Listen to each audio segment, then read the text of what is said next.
Welcome back. We're getting into Chapter 3 of Percy Jackson and the Lightning Thief, where we're comparing what happens in the book to what we can expect to see in the show. Now, in this beginning of the chapter, Percy just completely ditches Grover for very good reasons, I gotta say, because Grover, in the last chapter, he was kind of going on about what they never get past 6th grade. Why does this always happen to me? I can't have this happen again. Why? Like, just completely freaking Percy's out that he's gonna die. So, fair enough to Percy. Like, Percy loves Grover. He's his best friend, but he's just like, you're creeping me out, dude. I gotta get out of here. And fair enough, Percy's a 12-year-old kid, and if I was in his shoes, I'd probably do the same thing. So, sorry, Grover, my man, but you gotta control it a little bit more. We know you're panicking, man, but sheesh, dude, you're freaking the poor boy out. Now, as Percy's running home, we get some exposition of Percy's family history. Apparently, his mom, her parents are both dead. Pretty much all her family's gone.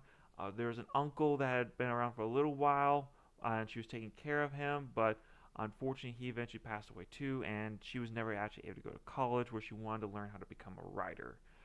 Probably the most unbelievable part of that story, that you had to go to college to become a writer. But with that said, Percy's rushing home where we get to meet the incredible Gabe Iglesias, who is a fat, disgusting stepdad. The perfect archetype for the evil stepmother is the stepfather here.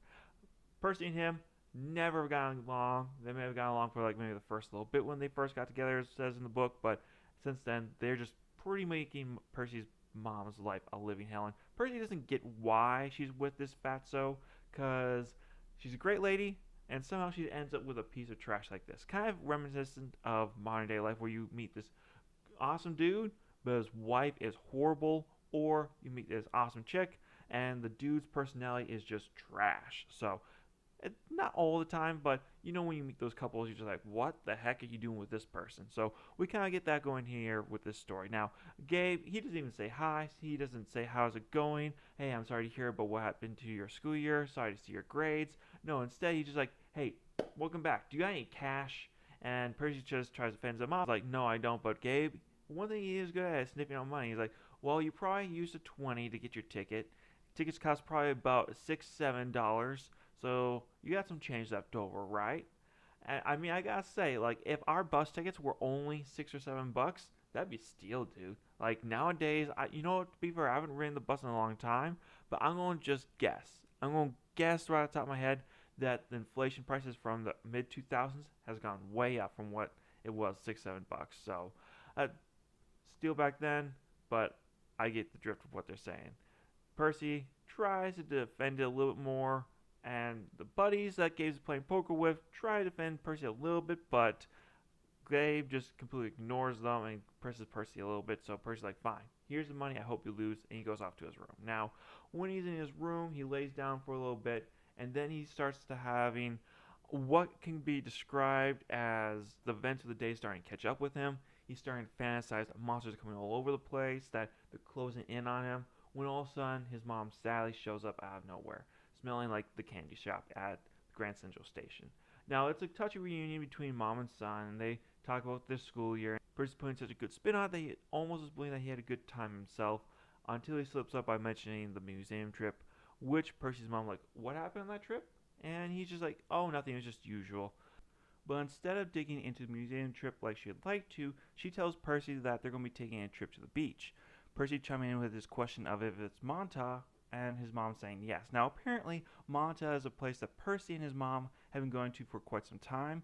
In fact, Sally went there even before he was born, and they haven't had a chance to go there for the last few years because of Gabe saying that there's money issues. At least that's what they claimed at the time. But now, Percy and his mom are going to be able to go on this trip as soon as she gets dressed and ready to go. Now, at this exact same time, Gabe shows up asking like, hey, where's my bean dip for my poker game? And when Sally brings up that they're just talking about the trip to go to Omaha, he's like, wait, you're still going on the darn thing? I thought we decided not to do this. And this causes some tension between Percy and Gabe, but Sally's able to settle it down so that you make a 7-layer bean dip for him for the whole weekend so Percy and her can go on their trip. Gabe's like a little grumbly on it, but he's like, okay, fine, whatever. Just go ahead, get it done, and we'll go. And he turns to Percy, don't scratch my car. Like, he's going to be driving it. Like, I would like to see that, but really not. A 12-year-old driving a car, not a good idea. Now, Percy's lugging his mom's luggage down to their Camaro to get the car ready to go. Gabe's falling behind and still grumbling about missing the mom, his Camaro, and still telling Percy don't scratch the car. But eventually he leaves them to head back up to the apartment. Now, Percy does something very interesting here. He makes like some kind of claw thing over his heart and shoves that at Gabe when he's headed up to the apartment. And the door slams closed, knocking him in. Now, Percy just thought it was a win, so he didn't think too much about it, but I won't get into that a little bit later on. Now, Percy and his mom get to the beach, they get to their cabin, and they start, getting the sand out, decobwebbing, and they make a nice little fire on the beach where Percy and his mom have a nice conversation about Percy's dad, how Percy actually looks like him. He has black hair and green eyes. We're missing something from this trailer, from this character in this new Percy Jackson. I'm just saying. At least the ones back in the movies, they did it right. Now they can't even do this right. Like, put the kid in a wig and put some contact lenses for dear God. Anyways, sorry. Now, as this conversation starts to wind down, we get a little bit of conversation of what their plans are for Percy for next year. Percy's mom saying that they'll have to figure something out, that she wanted to keep him close, but they said that it was going to be dangerous. And Percy's like, wait, who said that this was going to be dangerous? And his mom tells him that it was his father, that he wanted Percy to go to a special camp where he would be safe, but she's concerned that if he went to that camp, she would never get to see Percy again. Percy's just confused, like, wait, this is just a camp, though. It comes to an end in 3 months, or a few weeks, depending on the length of the camp. I've never been to a camp where it took a few months, but some camps do that. So Percy's a little confused at that, but she never goes into that. She just, the kind of shutdown look that if Percy presses her too much harder on that, she'll start to cry. So he's like, okay, we'll just leave this be. Now the rest of the evening passes without incident. They go to bed, everything seems to go well, until a massive storm shows up, and there's a banging on the door. Now, Percy and his mom get up and go answer the door, and who's there? Grover with his hooves. Hooves. What happened to Grover? Well, apparently he's a fawn. That's what we get for half human, half goat man. And Grover's asking, like, why are you guys here?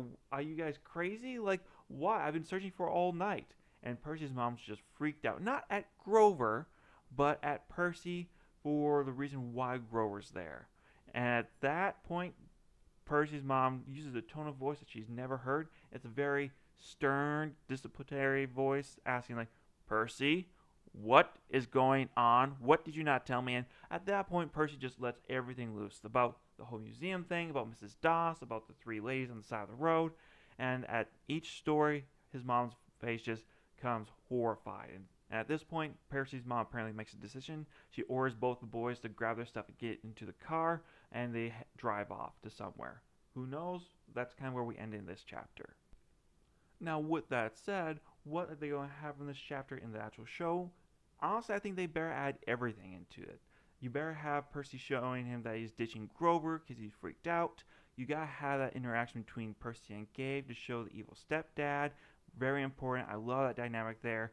You gotta show the sweetness of Percy's mom, Sally, and that she's a very sweet woman. That there's a reason why she's with this horrible man, and it's for Percy's sake, but we don't really know yet. We gotta show the beach scene, that we get some little bit of family history going on there, and finally, of course, you gotta show Grover in his goat form. So pretty much everything in this chapter, I say it's necessary. Now, there's bits and pieces here that you cut out or you don't tell. Like, for example, when we learn about Sally and her family history of everyone's dead. Not really necessary to the story to know that. Just, kind of don't have any photos of family up there besides just maybe Percy and Gabe. And it kind of be a subtle hint that, yeah, Percy doesn't have any grandparents or aunts and uncles from his Jackson side of the family. Now, there's a scene that I want to talk about that unfortunately Rick Dorian doesn't really develop for Percy for the rest of the series, and that's when Percy makes his claw shape and jabs at Gabe from his heart at him. It's supposed to warn off evil, so that door swings shut and slams into Gabe and sends him running upstairs. Now, you could say that Gabe is an evil character, so it makes sense, warning off evil, pushing away, but I'd really hope that this is a show that Percy has magical powers, that he's able to, do something like that. And Percy does have some powers that we're going to be learning about in the next couple chapters, but it's never that magical for Percy himself, and I would have preferred to have seen him casting some kind of spell, some have hand motions like that in the future.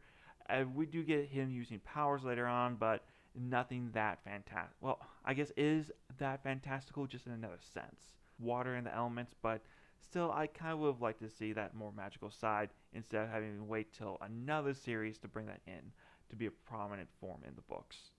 But with that said, that's where I conclude my examination of that chapter, what will be in the TV show. I know there wasn't that much I examined, but really, I can't think of something that you don't want to have in the TV show. Really, this is all going to be in the first episode, so I can see a lot of them cutting out dialogue or placements here or there, but it's a lot of important stuff that I feel like you need in the story. Critical moment is Gabe, his mom, the beach, and Grover. You gotta have those elements in there, at least some variation of them. So that's where I'm gonna leave it today. Let me know down in the comment section below. Am I going a little bit mad? Does this make sense? I look forward to hearing from you guys. Leave a like and subscribe. I'll catch you on the next one. Bye.